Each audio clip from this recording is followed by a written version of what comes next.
सहारा घोटाला को लेकर राहुल गांधी जी का एक जोरदार भाषण सुनाने जा रहे हैं। जो भाषण अगर आप सुनेंगे तो आपको लगेगा कि सच में राहुल जी का सरकार अगर होता, कांग्रेस का सरकार अगर होता, तो जो समस्या आज सहारा निवेशकों को आ रहा है, जो समस्या आज सहारा निवेशकों को देश भर में, पूरे भारत में जो समस्या आज निवेशकों को आ रहा है, वो समस्या बिल्कुल नहीं रहता। 1% का भी टेंशन नहीं रहता अगर कांग्रेस का सरकार होता। अगर इस भाषण को सुनेंगे तो आपको ऐसा ही लगेगा, किसी को भी ऐसा लगेगा। कोई भी नेता लीडर जब मंच से भाषण देते हैं, कहीं से भी मंच से भाषण देते हैं या कहीं बोलते हैं, जैसे पार्लियामेंट में बोले या बाहर कहीं मंच पर बोले, तो जब वो ईमानदारी से बोलते हैं तो लगता है कि अगर इनका सरकार रहता या फिर ये सरकार में होता, अगर ये प्रधानमंत्री होता, तो शायद जो समस्या है देश का, वो समस्या नहीं रहता, ऐसा सबको लगता है। वैसे ही आज राहुल गांधी जी का भाषण को देख के हम सबको लगने वाला है, और हमेशा से लगते आ रहा है। जब भी राहुल गांधी जी भाषण देते हैं, कोई भी नेता जब भाषण देते हैं, तो उनका भाषण सुन के ऐसा लगता है कि सच में ऐसा काम करने वाला है। लेकिन जब उस भाषण को वहीं तक सीमित रह जाता है, वो चीज़ आगे नहीं बढ़ता है, तब लोगों को तकलीफ होता है, दुख होता है। एक्चुअल में ये जो भाषण हम सुनाने जा रहे हैं, एक्चुअल में ये भाषण पहले का है। पहले ही आपको मैं सच बता दूं, ये भाषण पहले का है। लेकिन यहाँ पे सवाल ये होता है कि अगर राहुल गांधी जी का सरकार होता तो हम लोग का पैसा मिल गया रहता, अगर राहुल गांधी जी चाहता। और आज भी राहुल गांधी जी ऑप्शन है। राहुल गांधी आज भी 2024 में जो पार्लियामेंट में गए हैं जीत के, 2024 का जो लोकसभा चुनाव में उनका जो बहुमत है अच्छा खासा है। और बीजेपी कमजोर है। बीजेपी इस बार पहले से कमजोर है। जिस तरह से 2014-2019 में उनकी बहुमत थी, उससे कमजोर है। और राहुल गांधी जी का मजबूती है, कांग्रेस का मजबूती है। तो अगर आज भी राहुल गांधी जी चाहता, आज भी राहुल गांधी जी चाहता, तो सहारा निवेशकों का पैसा दिला सकता था, अगर चाहता। जब वो भारत जोड़ो यात्रा कर रहे थे देश में, राहुल गांधी जी चुनाव से पहले, तो लाखों लोगों ने, हजारों नहीं लाखों लोगों ने राहुल गांधी जी को ज्ञापन दिया, सहारा निवेशकों ने, कि सर जी सहारा के बारे में कुछ बोलिए, सहारा के निवेशकों के हित में कुछ करिए। लेकिन आज तक राहुल गांधी जी खुले मन से ऐसा कुछ भरोसा नहीं दिया है। क्यों नहीं दिया है, ये एक सोचने वाली बात है, समझने वाली बात है। अगर मोदी जी ऐसा है कि हम लोग को पे ध्यान नहीं दे रहा, निवेशकों के ऊपर नहीं दे रहा है, लेकिन कांग्रेस भी तो नहीं दे रहा है। सबसे बड़ा सवाल यहाँ पे ये है, हम भरोसा किस पे करें। अगर हम मोदी जी को हटा के और कांग्रेस को भी अगर सरकार बना देते और बन किया रहता, तो क्या आज कांग्रेस हम लोग को पैसा दिला पाता? ये कहना मुश्किल है। क्योंकि राहुल गांधी जी आज के दौर में, अभी के समय में बहुत लापरवाह हो गए हैं। मतलब जिस तरह से वो बोलते हैं, जिस तरह से उनका भाषण पहले था और जिस तरह से उसका मजबूती था, आज वो नहीं दिख रहा है। सहारा निवेशकों के लिए विशेष करके हम सहारा को लेकर इस चैनल पे बात करते हैं, तो सहारा को लेकर, सहारा इंडिया को लेकर ही बात करेंगे। बाकी चीज़ आप गलत फहमी मत लीजिएगा। बाकी मेरे को नॉलेज भी नहीं है और मैं बाकी चीज़ के बारे में बोलता नहीं हूँ। मैं सहारा का एक एजेंट हूँ और सहारा का निवेशक हूँ। सहारा में मेरा जिंदगी का सारा कमाई फंसा हुआ है, इसलिए सहारा इंडिया के बारे में बोलता हूँ और सहारा के बारे में ही इसमें वीडियो अपलोड करता हूँ। इसके अलावा मैं कोई भी चैनल रन नहीं करता हूँ, कोई भी सोशल मीडिया पे मैं काम नहीं करता हूँ। सहारा में मेरा पैसा फंसा हुआ है, इसके लिए हम सहारा पे वीडियो बनाता हूँ और फेस नहीं दिखाता हूँ। इसके कई सारे रीजन है, हमारी मजबूरी है, इसके लिए फेस नहीं दिखाता हूँ। लेकिन इसका गारंटी मैं लेता हूँ कि इसमें जो भी अपडेट आपको दूंगा, जो भी जानकारी दूंगा, वो 100% आपको सही जानकारी दूंगा। इसका मैं गारंटी ले सकता हूँ इस चैनल के माध्यम से। इसलिए आपको जो राहुल गांधी जी का ये भाषण सुनाने जा रहे हैं, ये भाषण आप पूरा सुनिएगा और सुनने के बाद आप कमेंट करिएगा कि अगर राहुल जी का सरकार होता तो क्या हम लोग को पैसा मिल गया रहता। ये आप कमेंट जरूर करिएगा। सहारा कंपनी पर एक रेड हुई, बहुत बड़ी कंपनी है।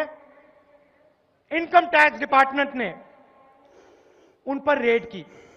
सहारा के रिकॉर्ड में जो लिखा था मैं आपको बताता हूं। एंट्रियां थी रिकॉर्ड में, 30 अक्टूबर 2013 2.5 करोड़ रुपया नरेंद्र मोदी जी को दिया गया। 12 नवंबर 2013 5 करोड़ रुपया नरेंद्र मोदी जी को दिया गया।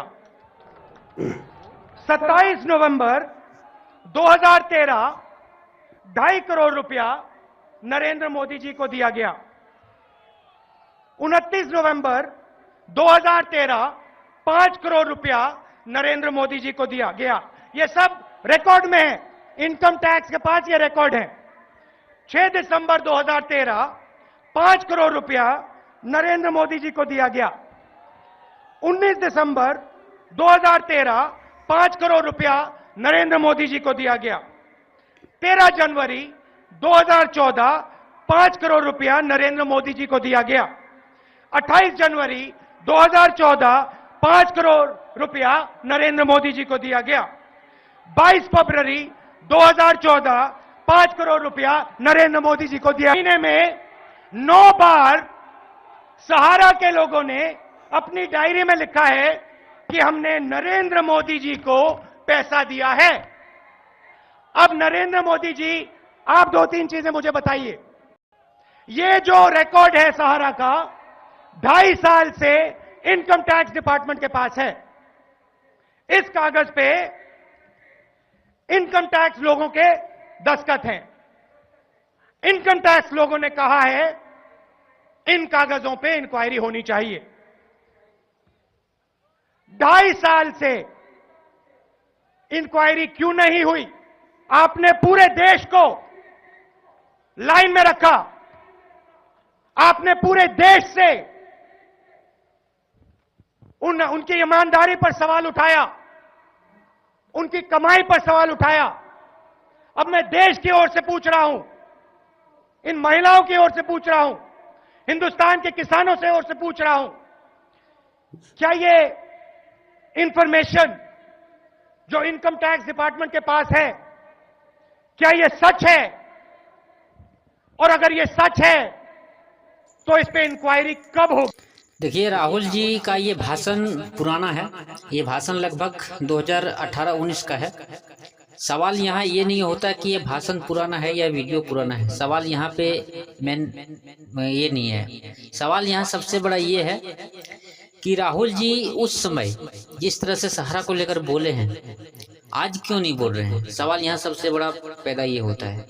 आज उनके पास मजबूती भी है, सपोर्ट भी है, सारा चीज उनके हाथ में है। इसके बावजूद भी देश के लिए, देश के गरीबों के लिए कुछ नहीं बोल रहे हैं। सहारा निवेशकों के लिए या चिट फंड कंपनी के निवेशकों के लिए कुछ नहीं बोल रहे हैं। ना ही पार्लियामेंट में बोल रहे हैं, नहीं बाहर बोल रहे हैं। कारण क्या है? सबसे बड़ा सवाल ये है। ये कारण जानना बहुत जरूरी है, क्योंकि ये देश हम गरीबों का है, अमीरों का देश नहीं है। ये भारत जो देश है हम गरीबों का है। देश लूटने नहीं दिया जाएगा और देश को बेचने नहीं दिया जाएगा। अमीर लोग जो होते हैं, बड़े लोग जो होते हैं, वो लोग कहीं भी उनका पैसा, आधा से ज़्यादा संपत्ति, उनके पास जो भी प्रॉपर्टी है वो विदेश में वो लोग शिफ्ट कर देते हैं। वर्ल्ड बैंक में पैसा अपना रखता है, यानी विदेशों में वो पैसा रखता है। ये चीज़ आप जान लीजिए। जो अमीर लोग हैं, बहुत ज़्यादा अमीर हैं, वो लोग रखते हैं। भारत जो एक्चुअल में भारत देश है वो गरीबों का देश है। ठीक है, गरीब लोग है वही कहीं नहीं जा सकता है। उनको कहीं जाने का कोई ऑप्शन ही नहीं है। उनको भारत में ही रहना पड़ेगा, जो गरीब लोग हैं। इसलिए भारत एक्चुअल में हम लोग का ये है, तो लूटा जा रहा है, देश को जो बेचा जा रहा है, देश को जो बर्बाद किया जा रहा है, देश के गरीबों के साथ जो अत्याचार किया जा रहा है, ये जानना, सोचना और समझना बहुत जरूरी है आज के दौर में। आज राहुल गांधी जी को कम से कम बोलना चाहिए। मान लिया जी मोदी बेमान हो गया, मोदी जी बेमान हो गया, अमित शाह जी बेमान हो गया, मानते हैं एक मिनट के लिए, लेकिन राहुल गांधी जी को कम से कम बोलना चाहिए। सोनिया गांधी जी को बोलना चाहिए। आज इतना उनके शासनकाल में 2012 में इतना पावर उनके पास था कि इतनी बड़ी सहारा को जेल में डलवा दिया। आज उनके पास उतना पावर उस समय था, आज भी उनके पास उतना ही पावर है। आज भी राहुल गांधी जी के पास उतना पावर है, विपक्ष में बैठे हुए हैं फिर भी, लेकिन आज कुछ भी नहीं कर रहे हैं। सहारा निवेशकों के लिए 1% भी काम नहीं कर रहे हैं। ये सबसे बड़ा दुख की बात है, सबसे बड़ा अफसोस की बात है। तो क्या बोलेंगे इससे ज़्यादा? इस वीडियो में इतना ही। जानकारी कैसा लगा आप कमेंट में लिखिएगा, जो लोग भी पढ़ेगा।